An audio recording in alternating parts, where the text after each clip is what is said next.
Schmidt, Sie haben nach der Bundestagswahl im vergangenen Herbst Ihr Amt als Hamburger Innensenator aufgegeben und sind als Abgeordneter in die sozialdemokratische Bundestagsfraktion zurückgekehrt also in die Opposition. Bevor wir auf Einzelheiten Ihrer politischen Karriere zu sprechen kommen, erlauben Sie mir eine Eingangsfrage. Wie groß ist Ihre ganz persönliche Bitterkeit, die Sie darüber empfinden, dass Sie aus der handfesten Arbeit des Regierens, wenn auch nur auf Länderebene, in die relative Ohnmacht der parlamentarischen Opposition zurückkehren mussten? Ja, Sie sagen mussten, Herr Gauss. Ich musste ja nicht, ich hab's ja gewollt. Aber der Ausdruck Bitterkeit ist gleichwohl vielleicht gerechtfertigt. Ich würde nicht sagen eine sehr große Bitterkeit, aber immerhin. Mit ein wenig Wehmut bin ich aus Hamburg weggegangen. Zum einen, weil es eine Arbeit war, die mir sehr viel Spaß gemacht hat, eine sehr handfeste Arbeit. Und zum anderen, weil ich eben nun mal, wie ich in Hamburg gerne im Spaß sage, von Geburt und von Gesinnung Hamburger bin und nun in meiner Vaterstadt besonders gerne gearbeitet habe. Ja, das harte Brot der Opposition, so hart ist es nun auch wieder nicht. Ich kannte es ja, ich hatte es ja schon mal 8 Jahre mitgemacht.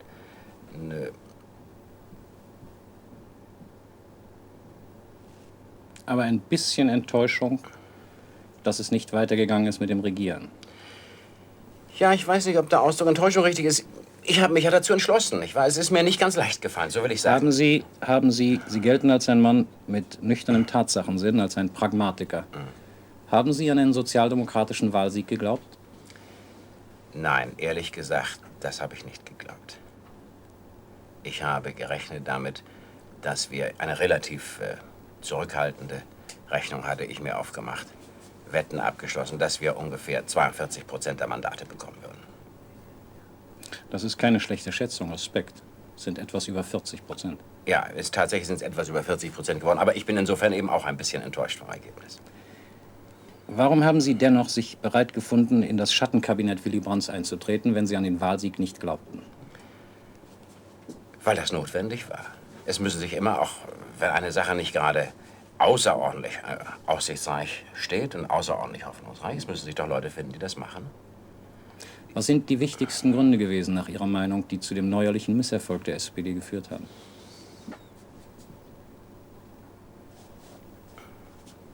Da gibt es tiefliegende Gründe und welche, die mehr an der Oberfläche sind. Zu den tiefliegenden Gründen würde ich zählen, dass ein großer Teil der deutschen Wählerschaft nach wie vor zwar zwischen den Wahlen durchaus mit der Sozialdemokratie liebäugelt, zum Teil aus Verärgerung über etwas, was die Regierung tut oder was sie lässt, zum Teil deswegen, weil die Sozialdemokratie manches sagt oder tut, was ihm besonders gefällt, die aber dann gleichwohl in dem Augenblick, wo sie an die Wahlurne gehen, letzte Hemmung nicht überwinden können. Das sitzt wahrscheinlich tief im gefühlsmäßigen Bereich. Und das kann man also auch durch einen besonders guten Wahlkampf und durch besonders gute Kandidaten und durch eine besonders gute Mannschaft und durch einen besonders guten Kanzlerkandidaten keineswegs überwinden. Das ist eine Sache, die im Laufe der Zeit erst überwunden werden muss. Da stecken auch sehr alte Vorurteile drin, die den Leuten vielleicht nicht allen gar bewusst sind. Zum anderen gibt es Gründe, die mehr an der Oberfläche liegen, die man ohne besonderen psychologischen Scharfblick erkennen kann. Ist der Wahlkampf so geführt worden, wie das Mitglied des Schattenkabinetts Helmut Schmidt ihn geführt sehen wollte? Nein. Ich hätte mir den Wahlkampf etwas anders gewünscht. Ich würde die Substanz der sozialdemokratischen Politik, die dargeboten worden ist, nicht wesentlich verändert haben, wenn ich die Richtlinien der Politik dieser Mannschaft hätte bestimmen können. Aber ich hätte wahrscheinlich die Verpackung wesentlich geändert. Ich hätte auch sehr viel deutlicher gemacht, die Punkte, an denen nun wirklich bedeutsame Unterschiede zur CDU, CSU, zur bisherigen Regierung gegeben waren, die hätte ich versucht, sehr viel deutlicher in Erscheinung treten zu lassen. Herr Schmidt, die Politiker Ihrer Generation, Sie wurden im Dezember 1918 in Hamburg geboren, die Politiker Ihrer Generation, die erst nach dem Zweiten Weltkrieg in die Politik geraten sind, haben die schier unübersteigbaren ideologischen Schranken zwischen den Parteien nicht mehr recht kennengelernt. Die westdeutschen Parteien sind in vielen Grundauffassungen heute eines Sinnes. Unter diesen Umständen könnte sich doch ein Mann Ihrer Generation sehr wohl einmal sagen, so ganz für sich selber sagen, wärst du nach 1945 nicht in die Verliererpartei, in die bisherige Verliererpartei wenigstens, sondern in die Gewinnerpartei gegangen, nicht in die SPD, sondern in die CDU, dann wärst du heute vielleicht Mitregierender in Bonn. Du könntest deine politischen Vorstellungen in die Wirklichkeit umsetzen. Direkt gefragt, Herr Schmidt, haben Sie gelegentlich das bittere Gefühl, ich habe falsch optiert, als ich 1946 in die SPD eingetreten bin? Bittere Gefühle hat man zuweilen in der Politik, Herr Gauss. Aber das Gefühl, in die falsche Partei eingetreten zu sein, hat mich niemals beschlichen. Vielleicht soll ich in dem Zusammenhang sagen, wie es überhaupt kam, Bitte. dass ich zur Sozialdemokratie gekommen bin. Ich bin lange Soldat gewesen, wie alle Leute meines Jahrgangs von 37 bis 39, aktive Wehrpflicht. Und dann anschließend kam der Krieg und dann noch eine kurze Gefangenschaft. Ich bin in der Gefangenschaft Sozialdemokrat geworden, unter dem Einfluss älterer Offiziere. Und da spielt das Kriegserlebnis eine große Rolle. Ich habe manches, was wir als junge Soldaten, vorher in der Hitlerjugend, später als junge Soldaten und während des Krieges, an Idealen vorgesetzt bekommen haben. Manches von dem haben viele meines Alters und so auch ich sehr schnell als nicht ernst zu nehmen, als nur vorgetäuscht, als Mache empfunden. Aber manches haben wir doch auch sehr ernst genommen. 20 Jahre später heute oder 25 Jahre später klingt es vielleicht für manche Ohren gar nicht sehr angenehm, wenn ich sage, dass für mich das Erlebnis der Kameradschaft im Kriege einer der Werte ist, bei vielen schlimmen Dingen, die man auch mitgebracht hat aus dem Krieg, einer der Werte ist, die ich glaubte, mitgebracht zu haben. Und ich habe dann im Gefangenenlager eigentlich entdeckt, dass letztlich ähnliche Grundprinzipien diesem Erlebnis, das ja gleichzeitig eine sittliche Maxime war, der Kameradschaft zugrunde lagen wie den Prinzipien des Sozialismus. Und deswegen kam für mich eine andere Wahl überhaupt nicht in Betracht, als ich schließlich wieder zu Hause war. Bevor ich auf die Frage komme, was Sie veranlasst hat, überhaupt in eine Partei zu gehen, Sie haben jetzt begründet, warum Sie in die Sozialdemokratische gegangen sind, lassen Sie mich dann noch fragen, was einen Mann der Frontgeneration, der ganz bewusst darauf abhebt, was einem solchen Manne die stärksten Vorbehalte sind, die er als parteipolitischer Gegner, das muss man hinzufügen, gegenüber der anderen großen Partei, der CDU, nach dem Kriege gehabt hat. Nach dem Kriege?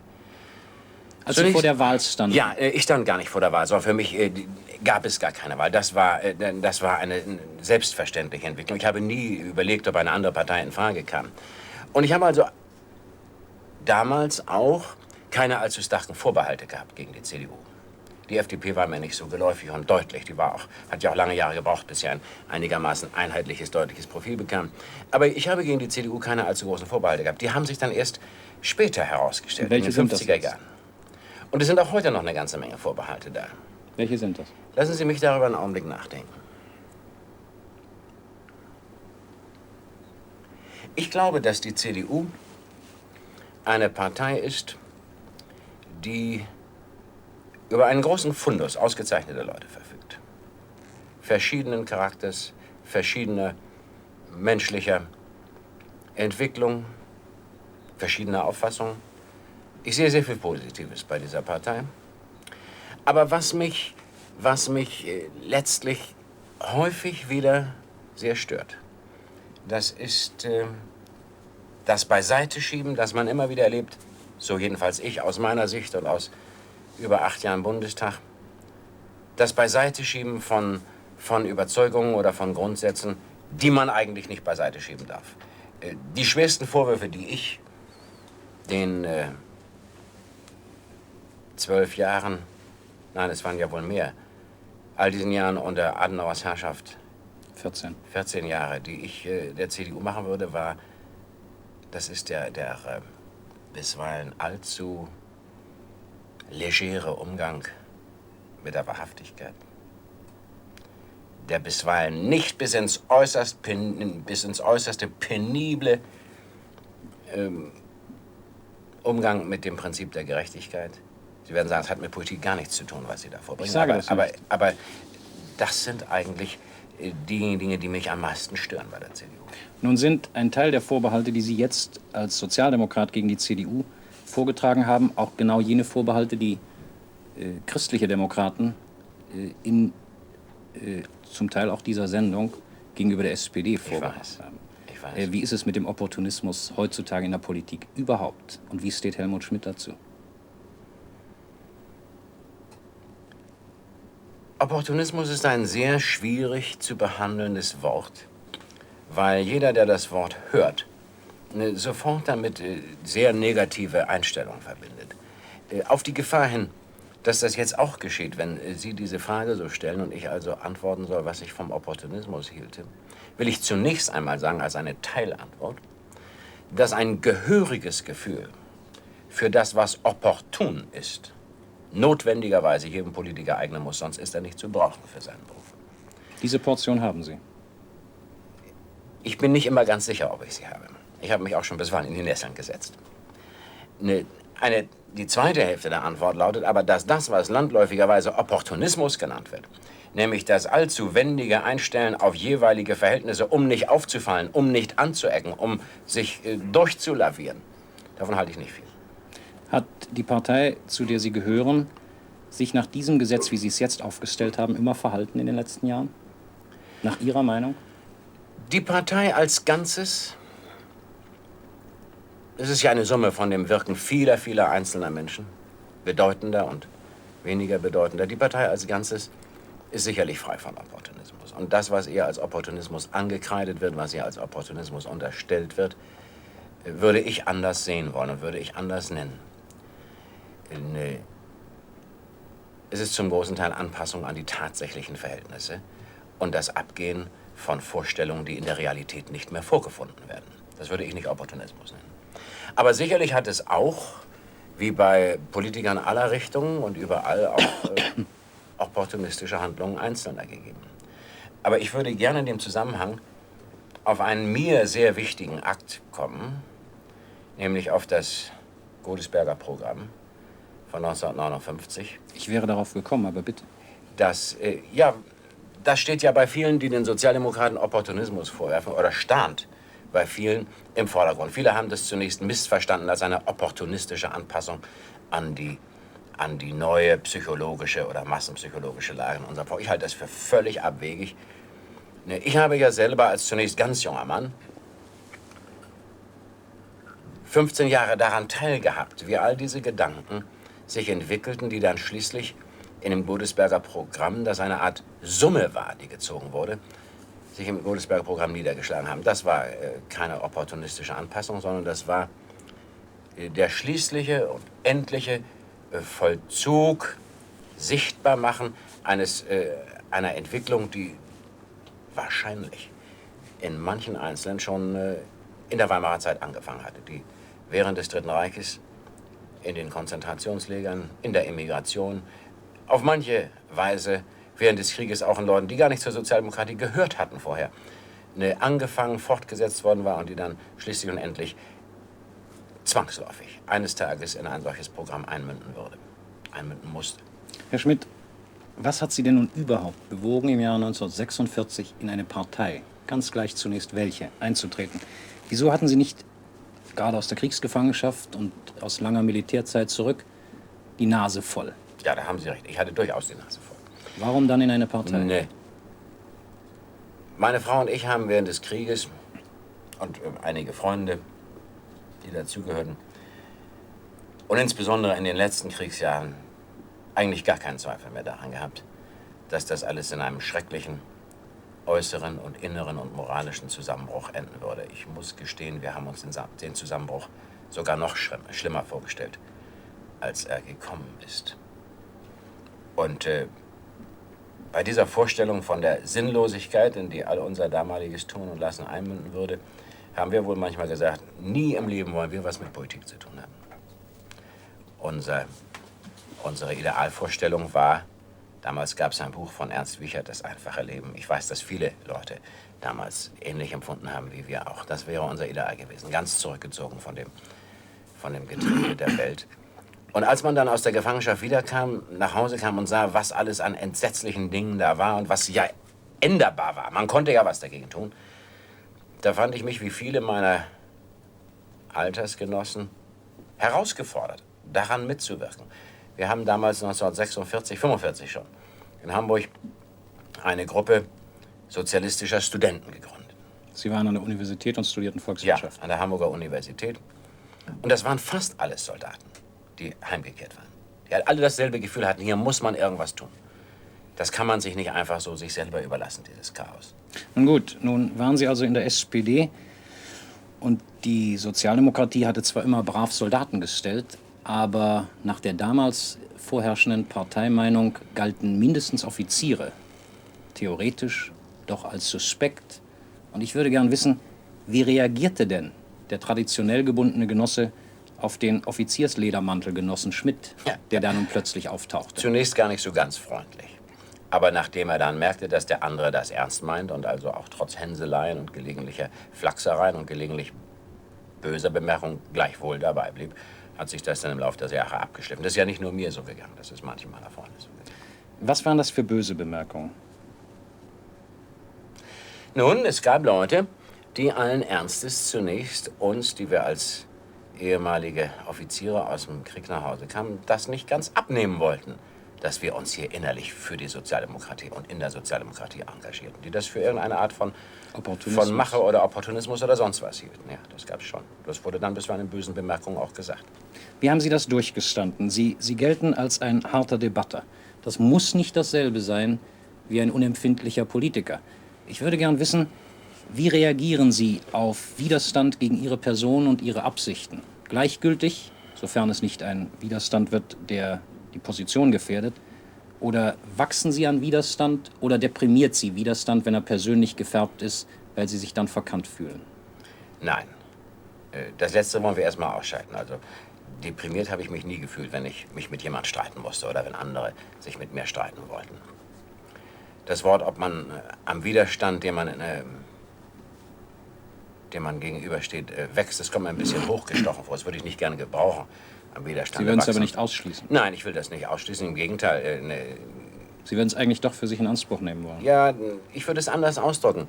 Manche Fähigkeiten entfalten sich erst in der Auseinandersetzung. Und das ist sicherlich bei vielen Menschen so, nicht bloß bei mir. Haben Sie eine Scheu vor bestimmten Formulierungen, die Ihnen hochgestochen erscheinen, obwohl Sie den Tatbestand, der damit bezeichnet wird, für sich in Anspruch nehmen? Oh ja. Ich glaube, das ist für meine ganze Generation ziemlich weitgehend kennzeichnend, dass wir manche Ausdrücke, dass wir uns in der Ausdrucksweise gerne herunterspielen. Oder wie man in Hamburg sagt, aus dem Englischen importiert, wir lieben eigentlich das Understatement eher als die Übertreibung. Und nichts ist dieser Generation, da fühle ich mich sehr typisch, verhasster als die Phrase. Ich möchte das mit dem Widerstand und dem Widerstand gegen Helmut Schmidt und wie er darauf reagiert, gerne noch genauer wissen. Lassen Sie mich einen Vergleich ziehen. Der Vorsitzende der SPD, Willy Brandt, ist in seinen Wahlkämpfen als Kanzlerkandidat häufig persönlich verunglimpft worden. Und Brandt wurde offensichtlich dadurch tief verletzt. Wie weit sind Sie nun, Herr Schmidt, im Gegensatz zu Brandt bei politischen Auseinandersetzungen von Gefühlen frei?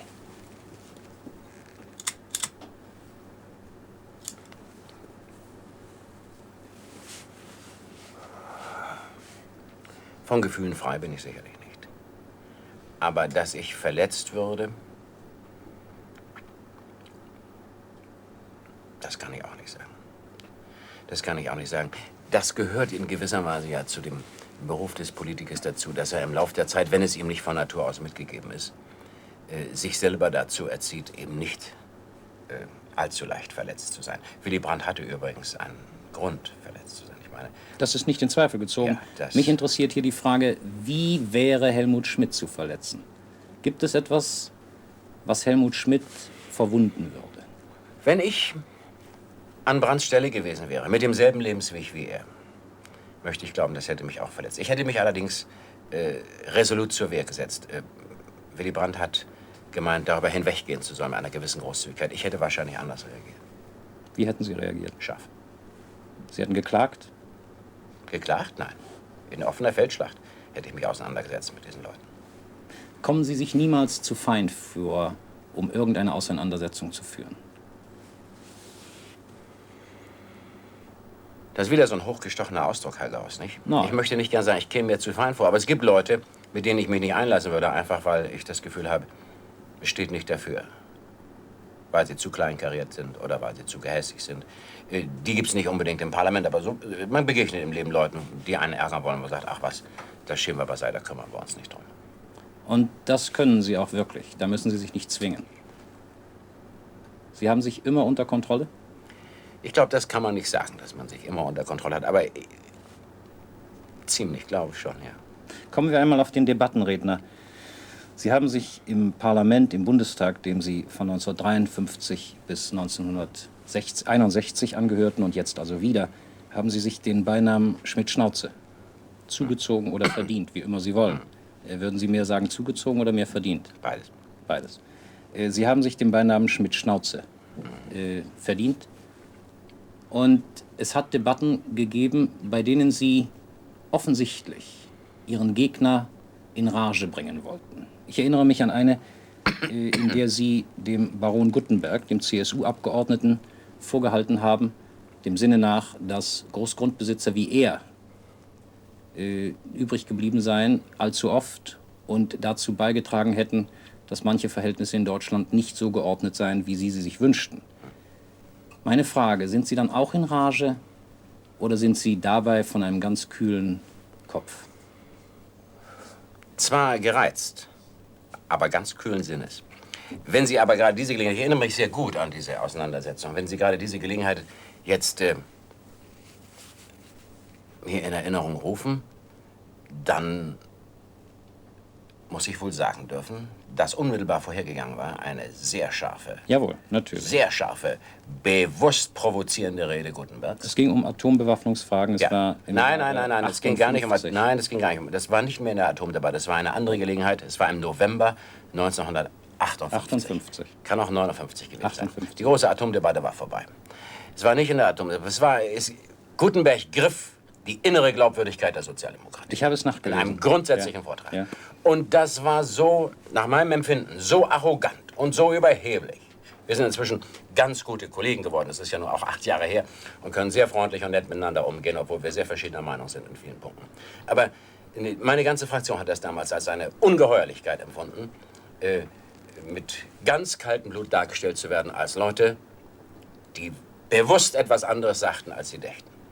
Und darauf hatte ich das Gefühl, dass eine deutliche, scharfe, kämpferische Erwiderung notwendig war. Übrigens war meine Erwiderung nur 5 Minuten lang und ich habe dann die nächsten 55 Minuten ganz sachlich ein schwieriges sachliches Problem auseinandergesetzt, wenn Sie das auch nachgesehen haben. Sie sehen, es ist mir in Erinnerung geblieben, die 5 Minuten, als ich nach einem Beispiel suchte. Ich habe sie nur improvisiert aus der Situation an dem ich aufhängen konnte, meine Frage, die ich nun noch einmal stelle. Kühlen Bluts, sagen Sie, hatte Guttenberg die SPD attackiert. Helmut Schmidt ging rauf und schlug zurück. Kühlen Bluts oder doch in Rage? Nein, gereizt, wie ich schon sagte, aber nicht so kontrolliert. Es passiert mir niemals im Parlament, dass ich etwas anderes sage, als was ich sagen will. Sie wissen, wenn Sie hinaufgehen, was Sie sagen wollen, und wenn Sie runterkommen, wissen Sie, was Sie gesagt haben. Nein, das wäre falsch. Manche Gedanken fliegen eigentlich ja dem Redner zu, während er spricht. Und manches bildet sich an Gedanken, indem er in den Gesichtern liest derjenigen, die vor ihm sitzen. Die Reaktion der Zuhörer ist ganz wesentlich für das, was man sagt. Man muss manchmal eine Sache noch vertiefen, noch nachstoßen, weil man sieht, dass sie nicht ganz verstanden wurde oder noch nicht ganz verstanden wurde oder dass man sich nicht deutlich genug ausgedrückt hat. Oder man sieht, dass eine Pointe vielleicht gar keine war, von der man dachte, sie sei eine gewesen und muss das dann noch mal verschärfen. Man weiß nicht unbedingt vorher, was man sagen will. Man weiß im Großen und Ganzen, was man sagen will. Man kennt den Inhalt, aber nicht die Formulierung.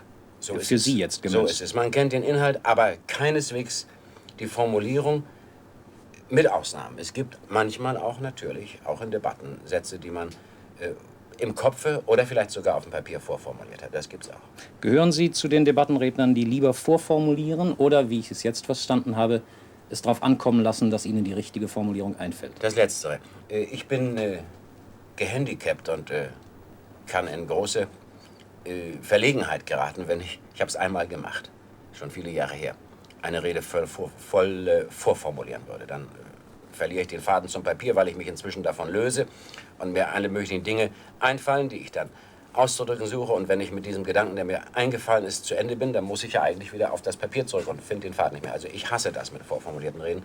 Auf der anderen Seite, das ist vielleicht notwendig in dem Zusammenhang zu sagen, es wird ja ein technischer Zwang ausgeübt bei großen Debatten auf den Redner vorzuformulieren. Und zwar einfach durch die Technik der Presse, nicht? Die einen gewissen Druck ausübt, damit sie rechtzeitig noch ihre Sachen durchgeben können, vorher zu wissen, was der Mann denn nun sagen wird. Und wenn er diesem Zwang nachgibt und das vorher aufschreibt und formuliert, dann darf er nicht hinterher oben was völlig anderes sagen, als das, was vorher an die Presse gegangen ist. Das ist eine gewisse Kalamität. Kommen wir noch einmal zurück auf die ersten Vorstellungen, die Sie bewogen haben, in die SPD zu gehen, 1946. Hatten Sie eine Art Frontsozialismus mit nach Hause gebracht? Wollten Sie eine gänzlich erneuerte Gesellschaft? Nein, das möchte ich nicht sagen. Sehen Sie, mir ist es so gegangen, dass ich während des Krieges immer deutlicher spürte und mir immer klarer wurde, im Bewusstsein klarer wurde, dass das ein schlechtes Regiment war, unter dem wir lebten. Eine schlechte Regierung war, ein schlechter Staat. Mir ist auch sogar, was vielen Frontsoldaten verborgen bleiben musste, klar geworden, dass es eine verbrecherische Regierung war. Und, warum ist Ihnen das klar geworden?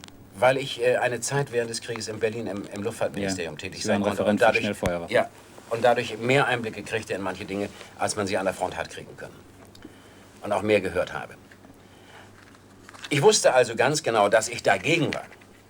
Ich wusste aber nicht, wofür ich hätte sein sollen. Das hat in meiner Erziehung nicht drin gelegen. Ich war 1933, als die Nazis ans Ruder kamen, 14 Jahre alt gewesen. Mir hatte niemand gesagt, wie ein Staat eigentlich beschaffen sein sollte. Ich hatte gar keine positive Vorstellung von der Demokratie. Mir war nur klar, dass die höhnische Herabsetzung der westlichen Demokratien durch das Dritte Reich nicht ganz stimmen konnte, dass das wohl falsch war. Aber wie es denn nun wirklich war in einer Demokratie, wie eine Demokratie und ein Rechtsstaat wirklich geordnet sein sollten, davon hatte ich keine positiven Vorstellungen. Und aus diesem Gefühl heraus, einerseits genau zu wissen, so darf es hier nicht sein in Deutschland, andererseits aber nicht genau zu wissen, wie es denn stattdessen sein sollte, ergab sich diese Wissbegierde, die dann, wie übrigens in vielen anderen Gefangenenlägern ja auch, unter uns Kriegsgefangenen zu endlosen Diskussionen, Vorträgen, nächtlichen Gesprächen geführt hat, sodass sich also meine positiven Vorstellungen davon, wie eigentlich ein Staat wohl sein sollte, ich sagte es schon, in der Gefangenschaft gebildet haben. Und diese Parallelität zwischen dem sozialistischen Prinzip der Solidarität, übrigens nicht nur ein sozialistisches Prinzip, genauso gut kommt es im katholischen Naturrecht vor, zwischen diesem sozialistischen Prinzip der Solidarität und dem im Kriege erlebten Prinzip der Kameradschaft hat dann ein Übriges getan. Ihr Vater war Studienrat in Hamburg gewesen. Haben Sie von ihm in irgendeiner Weise eine politische Vorbildung genossen? Mein Vater war alles andere als ein Nationalsozialist. Er war kein Widerstandskämpfer, aber war alles andere als ein Nationalsozialist. Er war auch kein Sozialdemokrat? Nein, auch kein Sozialdemokrat. Er hat, ich nehme an, Zeit seines Lebens so gependelt zwischen Deutscher Volkspartei und Deutschen Demokraten, Deutscher Demokratischer Partei in der Weimarer Zeit. Aber er war vorsichtig und er hatte vielleicht auch Grund, vorsichtig zu sein. Jedenfalls hat er von 1933 an, wo wir in der Schule waren, wir beiden Jungs und später in der Hitlerjugend, er hat sehr sorgfältig vermieden, uns gegenüber dem, was wir dort lernten, nun zu Hause in Konflikte zu bringen. Sodass ich also von meinem Vater her atmosphärisch zwar gegen das Dritte Reich beeinflusst worden bin, aber nicht für irgendwelche Dinge.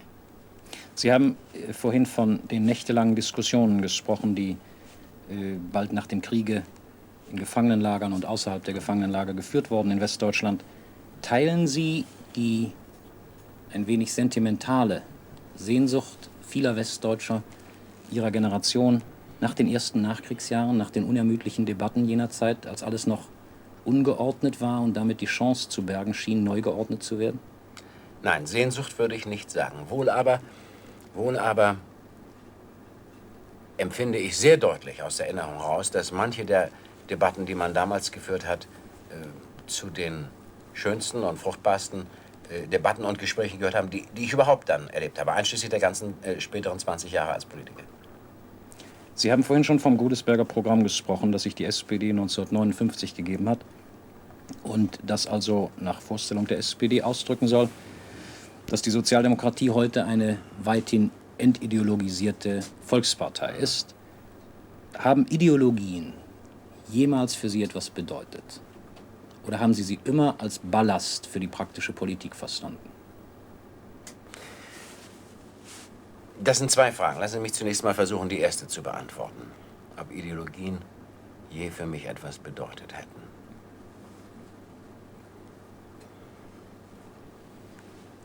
Ich glaube, nein. Ich glaube, nein. Zweitens würde ich aber nicht sagen, dass die Ideologien, die andere vortrugen oder die andere mitgebracht hatten aus früheren Zeiten, dass mir die als Ballast erschienen wären. Das will ich nicht sagen, sondern doch als etwas historisch Gewachsenes, was als solches zu respektieren war, was man nicht...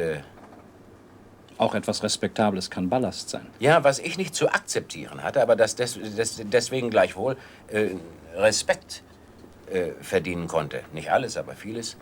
Mit dem man sich aber, das merkte man dann ja bald in den Jahren 48, 49, 50, mit dem man sich dann aber auseinanderzusetzen hatte und wo man versuchen musste, Menschen zu zeigen, dass diese Ideen, diese Ideologien nicht recht in Übereinstimmung standen mit der Wirklichkeit und mit den wirklichen Problemen, die es zu lösen galt. Von militärpolitischen Konzeptionen abgesehen, in denen Sie Ihre Ansichten im Laufe der Jahre an den Tatsachen neu gemessen und überprüft haben, in welchem Punkte grundsätzlicher Auffassungen von der Politik haben Sie sich nach Ihrem Selbsturteil seit Beginn Ihrer politischen Laufbahn am meisten umgekehrt? Worin haben Sie am gründlichsten umlernen müssen? Innerhalb meiner politischen Tätigkeit, Ja. also nach 1945. Ja.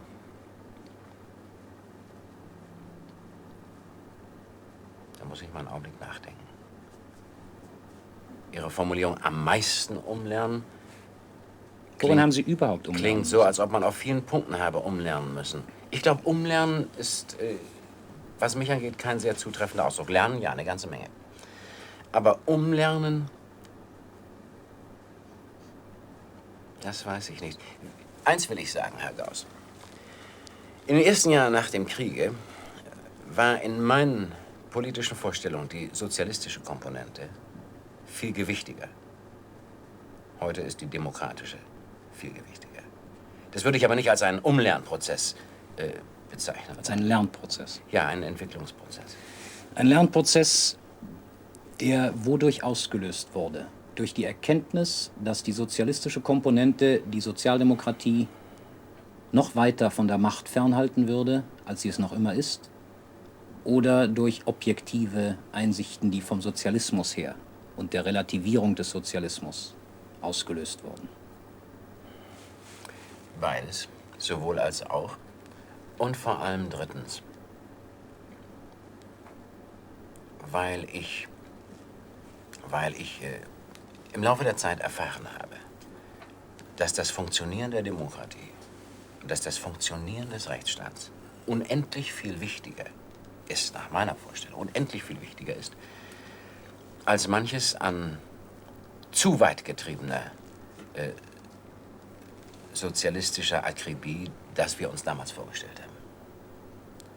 Ich bin auch heute der Meinung, dass zum Beispiel Sozialpolitik, dass soziale Gerechtigkeit schlechthin ein Prinzip ist, ohne das eine moderne Demokratie nicht existenzfähig bleibt. Also für ungeheuer wichtig, für grundlegend. Gleichwohl meine ich, dass noch wichtiger ist, dass Demokratie und Rechtsstaat funktionieren.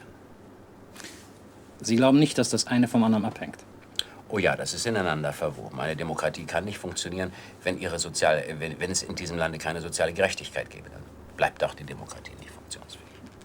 Nennen Sie mir bitte, wenn Sie dieses nicht scheuen, weil Sie in Sorge sind, Sie könnten hochgestochen wirken, nennen Sie mir bitte die Ideale, die Sie in der Politik, oder von mir aus das Ideal, das Sie in der Politik am höchsten anstreben.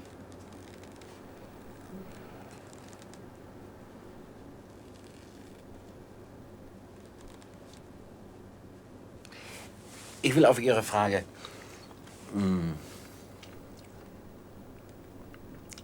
mit beispielhaften Personen antworten. Bitte. Als ein Vorbild für einen Politiker ist mir zum Beispiel immer erschienen Thomas Jefferson, einer der frühen amerikanischen Präsidenten. Können Sie begründen, warum? Aus mancherlei Gründen. Einmal hat mich immer angezogen an dem Mann die umfassende Bildung, der eben nicht nur auf sein politisches Geschäft starrte und von allem übrigens nichts wusste, sondern der von einem ganz weiten Horizont her sich dem politischen Problem seines Landes zu widmen wusste. Zum Zweiten hat mich an ihm angezogen die feststehenden moralischen Grundsätze. Und damit komme ich vielleicht zur nächsten Person, die ich nennen will.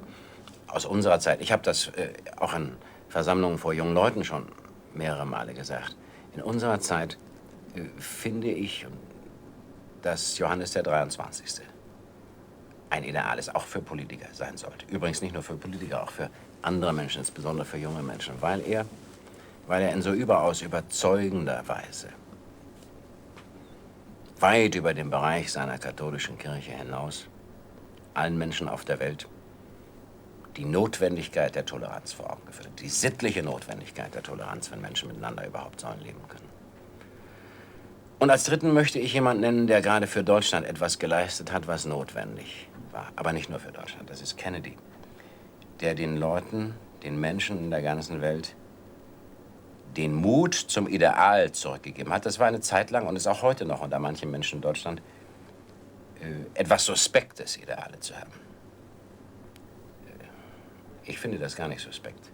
Und ich finde, der Kennedy hat zum Beispiel hier etwas geleistet, dass er vielen, vielen jungen Menschen auf der Welt den Mut wiedergegeben hat zum Ideal, ohne dabei auf der anderen Seite die Füße vom Boden zu verlieren. Und wenn ich also in diesen 3 Beispielen Ihre Frage beantworten darf, dann würde ich sagen, solche Eigenschaften, wie Sie hier eben hervorgehoben in diesen 3 Personen vorhanden waren, solche Eigenschaften würde ich schon für vorbildlich und ideal auch für einen Politiker halten. Sie haben im Zusammenhang mit Jefferson von dem Eindruck gesprochen, den Ihnen seine umfassende Bildung macht. Beklagt Helmut Schmidt manchmal, dass er eingespannt ist in politische Verpflichtungen, die ihm... Ja, ganz zweifellos. Man hat so furchtbar viel zu tun und um die Ohren. Manches davon ist einem selber gar nicht so wichtig, aber es ist unvermeidlich, dass man nicht so viel lesen kann und nicht mit so vielen Dingen sich beschäftigen kann, wie man eigentlich möchte. Sie wollten einmal vor dem Kriege, Sie haben in Hamburg die Lichtwark-Schule besucht, eine Versuchsoberschule mit stark musischem Charakter, und Sie wollten Städtebauer, Architekt und Städtebauer werden, eine Absicht, die der Krieg vereitelt hat. Gibt es Bemühungen, Anstrengungen, trotz allem, das Musische im Leben des Politikers Schmidt nicht ganz verkümmern zu lassen? Ich würde nicht sagen Bemühungen und Anstrengungen. Das wäre ein falscher Ausdruck, aber verkümmert ist es keineswegs ganz. Sie malen zum Spaßvergnügen? Ja, ein ganz klein bisschen. Und machen ein bisschen Musik und sowas. Und Orgel? Ja, das ist richtig. Dorfkirchen? Wenn gleich nicht so viel Orgelspiel wie in den Zeitungen zu lesen steht darüber. Gelegentlich, ja. Und ich spiele Klavier. Ihre Frau ist Lehrerin, Ihre Tochter hat gerade das Abitur gemacht. Was will sie werden? Ja, wenn man das bei einer 18- oder knapp 19-jährigen Tochter schon so genau wüsste. Einstweilen will sie Psychologie studieren. Ob sie dabei bleibt, wird man sehen. Das ist Ihnen recht. Ich muss gestehen, es ist mir nicht ganz recht. Warum nicht? Ich meine, dass so wie unsere Gesellschaft, wie alle Gesellschaften in der westlichen Welt sich nun mal entwickelt haben, dass es für eine Frau nötig ist, im Leben jederzeit auch sich selber erhalten zu können. Ich bin nicht ganz sicher, ob Psychologie der richtige Beruf für eine Frau ist, aber das muss sie selber herausfinden. Sind Sie eigentlich nach Ihrer Selbsteinschätzung, Herr Schmidt, ein kontinuierlicher und konsequenter Arbeiter, oder neigen Sie zur alsbaldigen Langeweile an einer Aufgabe und suchen Sie dann nach einer neuen? Nein. Ich würde mich eher für die erste Kategorie halten.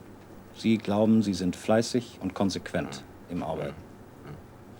Würde ich glauben, Als Sie 1953 zum ersten Mal in den Bundestag kamen, haben Sie sich zunächst mit verkehrspolitischen Fragen beschäftigt, so wie Sie vorher zuletzt in Hamburg Leiter der wirtschaftspolitischen Abteilung der Behörde für Wirtschaft und Verkehr gewesen waren.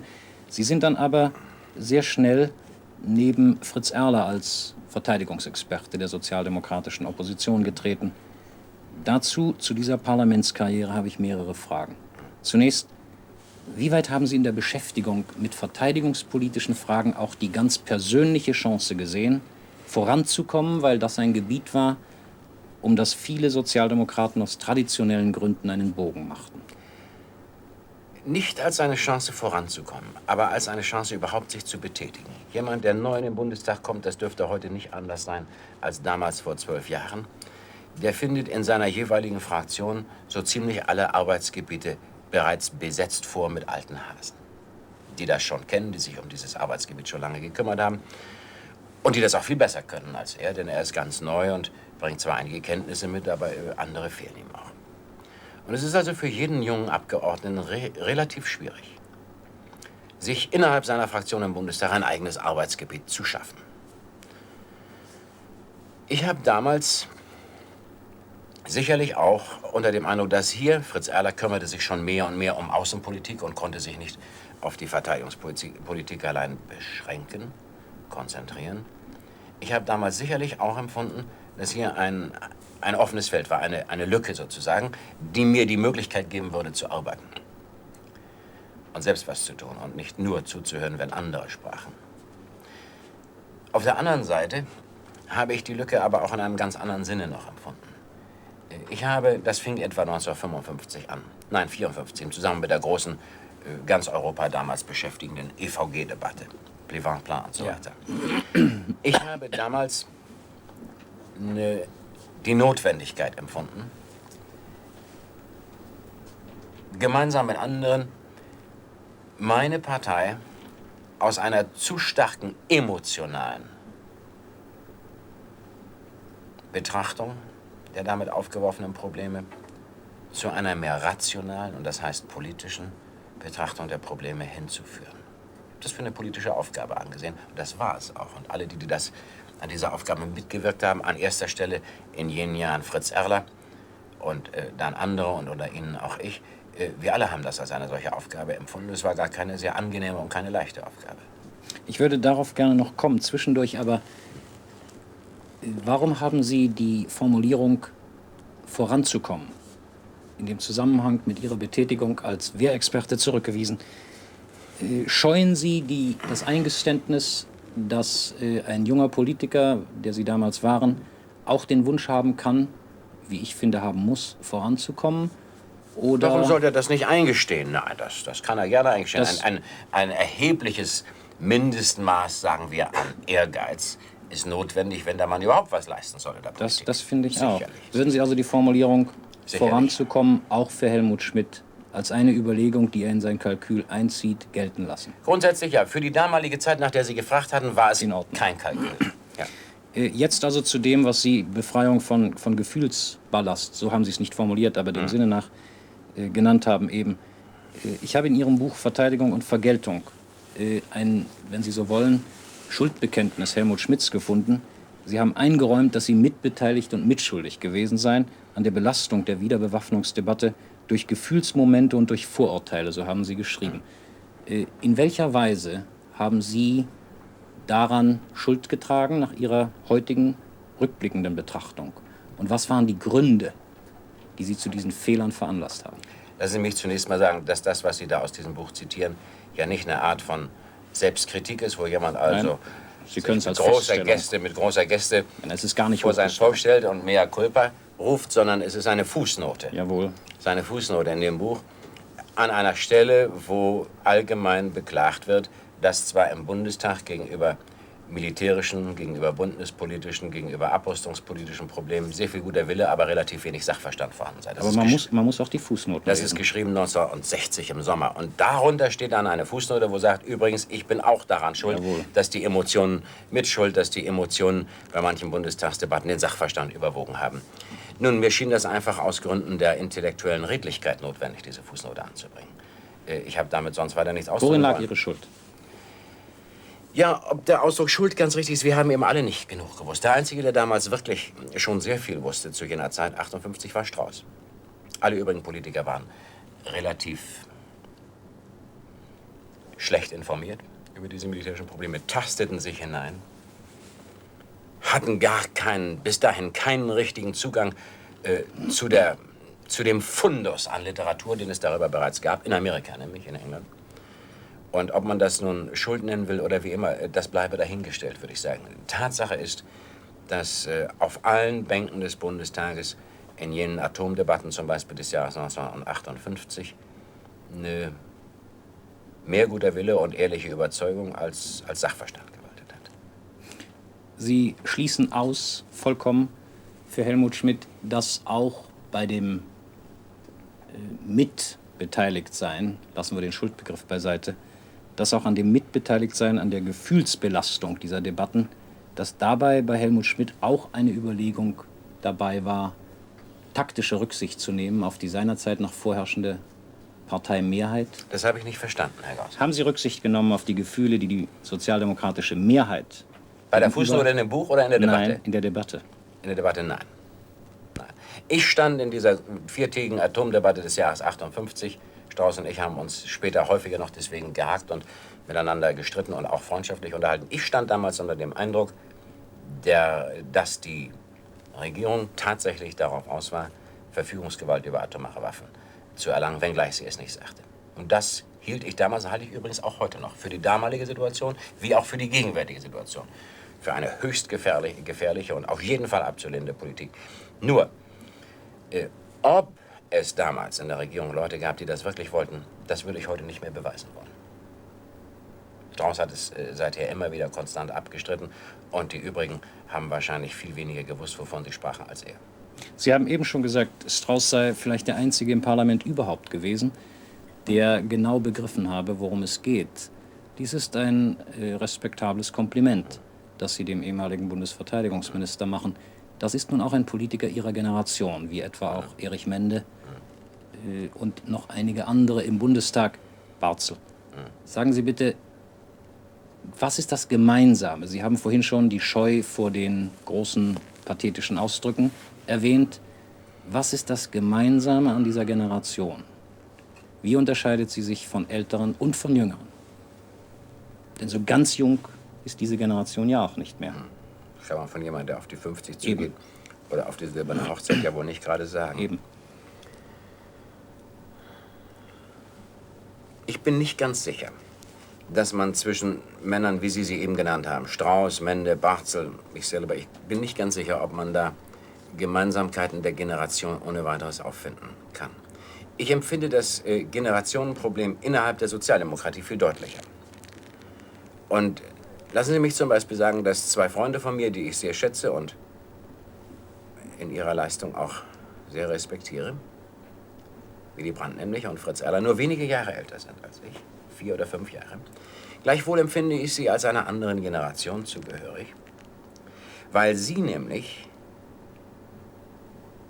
noch geprägt sind von dem bewussten Miterleben der ersten Demokratie in Deutschland, der Weimarer Demokratie.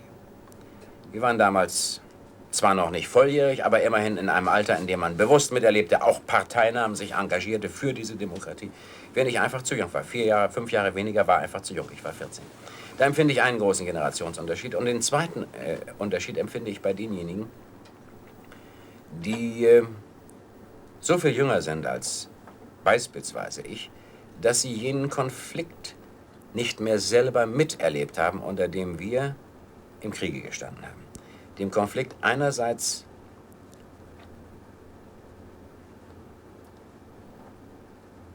zu wissen, dass man sein Land verteidigen muss, was wir ja auch taten und willig taten.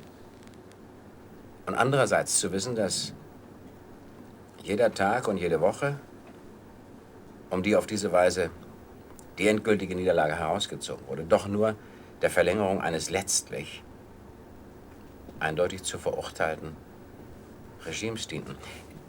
Dieser Konflikt ist manchen Leuten in meiner Generation sehr, sehr bewusst gewesen. Und wir haben darunter auch gelitten. Jemand, der 10 Jahre jünger ist, sagen wir 1928 geboren ist und 1945 gerade noch Flakhelfer war oder für ein Vierteljahr Soldat, der kann das eigentlich gar nicht empfunden haben. Es sei denn im Ausnahmefall, denn normalerweise ging der damals, geprägt durch das Jungvolk oder Hitlerjugend oder wo er dann erzogen worden war, der hatte damals normalerweise gar nicht das Gefühl, dass dieses eine verbrecherische Clique war, die uns da führte. Insofern empfinde ich da also wieder einen Generationsbruch, obwohl es gar keine 30 Jahre Abstand sind, wie man normalerweise im Leben zu denken pflegt, dass von Generation zu Generation 30 Jahre Unterschied wären. Um auf Strauß zurückzukommen und auf Mende, ich weiß nicht,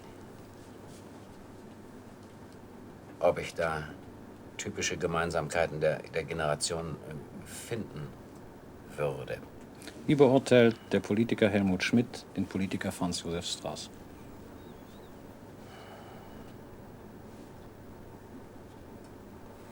Strauß ist ein ungeheuer begabter Mann. Ein Mann mit großen Fähigkeiten, mit einer großen Palette von Fähigkeiten. Eine ganz gute Bildung, ein gutes Gedächtnis, eine glänzende Beredsamkeit. Er kann ein Gremium von Professoren genauso hinreißen wie eine riesenhafte Volksversammlung. Entschlusskraft, Energie, auch wohl Mut. Auch Mut. Auf der anderen Seite steht dieser großen Zahl von Fähigkeiten, die an und für sich alle schon wünschenswert sind für einen Politiker und die dem Strauß eben auch zu diesem Energiebündel machen, das er ist, dem steht gegenüber, wie ich meine, ein Mangel an Selbstkontrolle. Da bin ich eben nicht ganz sicher, ob der Strauß vorher weiß, was er sagt. Aber Sie haben mich nicht gefragt, wie ich ihn Sie haben es ganz gut beurteile, sondern was ich von ihm halte. Was ich von ihm halte. Da will ich Ihnen sagen, manchmal bin ich auf den Mann sehr zornig gewesen. Und manchmal habe ich ihn für eine ganz gefährliche Kraft gehalten in Deutschland. Und ich glaube, dass er auch in Zukunft, wenn er Fehler macht, gefährlich sein kann.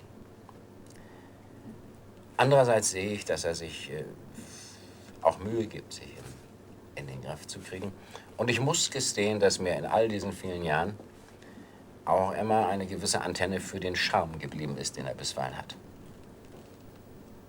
Wir haben jetzt die Eigenschaften aufgezählt, Sie haben sie aufgezählt, die Sie in ihm sehen, die guten wie die weniger guten. Jetzt möchte ich Helmut Schmidt über Helmut Schmidt befragen. Sie haben sich, als Sie nach 1961 Hamburger Innensenator wurden, ein Renommee in der Hansestadt verschafft, als Sie in der Flutkatastrophe 1962 in Hamburg große Tatkraft bewiesen haben. Und es ist seinerzeit Ihre Befehlszentrale im Polizeipräsidium in Berichten hinterher gerne mit militärischen Kommandostellen verglichen worden. Was sind Ihre vorherrschenden Eigenschaften nach Ihrer Selbsteinschätzung? Und wie weit sind die militärischen Eigenschaften ähnlich? Also das finde ich, ist eine etwas zudringliche Frage, Herr Gauss. Ich will mal zunächst nur auf die letzte Hälfte dieser Frage eingehen, militärische Eigenschaften. Ich glaube nicht, dass ich ein guter Militär wäre. Ich glaube schon, dass manches von dem, was ein Militär braucht, vorhanden ist. Rasches Urteil über eine Lage, rasches Erkennen der Lage und Beurteilung dessen, was aus ihr entstehen kann. Entschluss, dieser Lage oder ihrer Entwicklung abzuhelfen. Und dann auch das Vermögen, den Entschluss durchzusetzen. Auf der anderen Seite glaube ich, das jedenfalls ist meine Erfahrung aus den 8 Jahren, in denen ich tatsächlich Soldat war, dass ich mich vielleicht nicht sehr gut einpassen würde in einen militärischen Organismus. Sind Sie nicht diszipliniert? Das will ich nicht sagen. Ich selber würde mir keinen Mangel an Disziplin attestieren wollen, aber ich muss mir leider attestieren, dass ich, wenn ich anderer Meinung bin als andere, das ganz gerne sage. Und das wird im Militär nicht unbedingt gerne gesehen, weder in der Bundeswehr noch sonst wer auf der Welt. Sie haben als einer der ersten oder der erste führende Sozialdemokrat überhaupt, bekannte Sozialdemokrat überhaupt, 1958, glaube ich, an einer Reserveoffiziersübung der Bundeswehr teilgenommen. Ja. Das hat Ihnen in der Fraktion ein bisschen geschadet, aber andererseits hat es Ihnen auch in der Öffentlichkeit genutzt. Ich akzeptiere den sachlichen Grund, den man zugrunde legen muss, sicherlich, nämlich nun auch in der eigenen Person sichtbar zu machen, wie ernst es der Sozialdemokratie mit der Anerkenntnis der Bundeswehr war. Darüber hinaus möchte ich Sie fragen, denkt der Politiker Helmut Schmidt bei dem, was er tut, im Hinterkopf auch immer ein bisschen an den Eindruck in der Öffentlichkeit, den sein Tun und Lassen machen wird? Wenn das damals so gewesen wäre, dann müsste ich aber schon eine sehr feine Nase gehabt haben. Denn so wie das möglich sei, als Reservist zu üben, solches tun zu wollen, das hatte ich schon 1957 gesagt und hatte mich darauf festgelegt. Nein, das ist in dem Zusammenhang sicherlich falsch gesehen. Eher würde ich zugeben wollen, dass mich gereizt hat, meiner Überzeugung gemäß das zu machen, obwohl die meisten meiner Freunde anderer Meinung waren. Bei der Vorbereitung auf dieses Interview, Herr Schmidt, habe ich verschiedentlich gehört, bei Leuten, die Sie sehr gut kennen und die mit Ihnen zum Teil zusammenarbeiten, dass es Spuren von Resignation manchmal bei Helmut Schmidt gibt. Und nun schauen wir das an. Sie sind jetzt im vergangenen Dezember 47 Jahre alt geworden. Sie gehen, wie Sie sagen, auf die 50 zu. Sie sind ein führender Sozialdemokrat. Sie gehören zur engsten Führungsspitze. Dennoch, nachdem Sie aus Hamburg, aus dem Senatorenamt wieder weg sind, Sie sind wieder auf der Oppositionsbank. Ist es richtig, dass Sie gelegentlich zur Resignation ganz im Blick auf die eigene Lebensgestaltung neigen? Denken Sie manchmal an andere Karrieren, die man hätte machen können oder noch machen könnte in der Wirtschaft? Der Ausdruck Resignation ist falsch, aber sonst ist was Richtiges dran an dem, was Sie fragen. Nein, ich denke nicht an Karrieren. Das ist es nicht. Aber was mich bisweilen beschäftigt und worüber ich wohl auch mal dann mit Freunden rede und was offenbar bis zu Ihnen gedrungen ist nach Baden-Baden, das ist die Frage, ob es eigentlich gesund ist. Wenn ein Politiker, der bis zum normalen Pensionsalter von 65 Jahren eben keine vollen 2 Jahrzehnte mehr vor sich hat, sondern etwas weniger, ob es eigentlich gesund ist, wenn der auf die Dauer, um mit Max Weber zu reden, nicht nur für die Politik lebt, sondern auch von der Politik lebt. Zurzeit, bilde ich mir ein, kann ich das Risiko, das darin liegt, leicht auf mich nehmen. Ich bilde mir ein, dass wenn aus irgendwelchen politischen Umständen heraus ich in Auseinandersetzungen geraten sollte, das ist nicht sehr wahrscheinlich, aber es könnte ja sein, und Konsequenzen ziehen wollte. Politiker müssen immer damit rechnen, dass sie irgendwann Konsequenzen zu ziehen haben. Minister zum Beispiel können ohne eigenes Verschulden gezwungen werden, Konsequenzen zu ziehen. Ich bilde mir ein, dass wenn ich also in irgendeine solche Lage käme, dann würde ich heute in meinem jetzigen Alter und mit den Erfahrungen und Fähigkeiten, die man im Laufe seines Lebens erworben hat, sicherlich ganz gut eine Arbeit in der Wirtschaft übernehmen können, die mir Spaß machen würde und die auch nicht nur Ihren Mann, sondern auch die ganze Familie, die dazu gehört, ernähren würde. Aber ich muss Ihnen bekennen, dass ich manche Beispiele von Kollegen im Bundestag, die 60, 65, 70 geworden sind und eben kein Vermögen haben, genau wie ich auch, keinerlei Pensionsansprüche, dass die dann in eine Abhängigkeit geraten. Die müssen wieder aufgestellt werden, damit sie weiterhin ihren Lebensstandard behalten. Das finde ich eine ganz, ganz schreckliche Sache. Ich bin übrigens aus diesem Grunde, ganz im Gegensatz zur öffentlichen Meinung in Deutschland, sehr der Auffassung, dass unser Diätensystem A nicht zu positiv ist für die betroffenen Abgeordneten und B ganz anders geordnet werden soll. Das ist ein weites Feld. Ich finde, das ist eine ganz schreckliche Sache. Ich habe das an mir nahestehenden Personen miterlebt im Bundestag, in solche Lage gebracht zu werden. Und das steht mir manchmal etwas bevor. Und ich möchte mein ganzes Leben lang, solange wie ich politisch tätig bin und sein möchte, solange möchte ich auch unabhängig sein. Und diese Unabhängigkeit, fürchte ich, verliert man, wenn man an die 60 rankommt und immer noch kein Vermögen oder keine Pension oder was weiß ich, keinen Rückhalt hat. Früher in Preußen konnten sich die Herren dann auf ihre Klitsche zurückziehen. Das waren die guten alten Zeiten, nicht wahr? Oder den Konservativen. Wir haben alle keine Klitschen mehr, nur die wenigsten von uns. Und das, meine ich, ist eine ganz legitime Erwägung. Die hat mit Resignation nicht unbedingt was zu tun. Erlauben Sie mir eine letzte Frage, Herr Schmidt. Würden Überlegungen, wie Sie sie jetzt angestellt haben, hinfällig werden, wenn die im Zusammenhang mit Ihrem Namen gelegentlich geäußerte Aussicht auf eine sozialdemokratische Kanzlerkandidatur ernsthaft würde? Lassen Sie mich zu dieser in der Öffentlichkeit bisweilen beredeten Frage eins vorweg sagen. Ich glaube nicht, dass die Zeit heute reif ist, weder für die Sozialdemokratische Partei noch für mich, eine solche Entscheidung schon zu treffen. Aber auf den eigentlichen Kern Ihrer Frage will ich antworten, dass es durchaus nach meiner Vorstellung Aufgaben gibt, in vieler Menschenleben, auch in meinem, die so bedeutsam sind, dass man dafür vieles opfern oder aufs Risiko stellen muss. Das schon.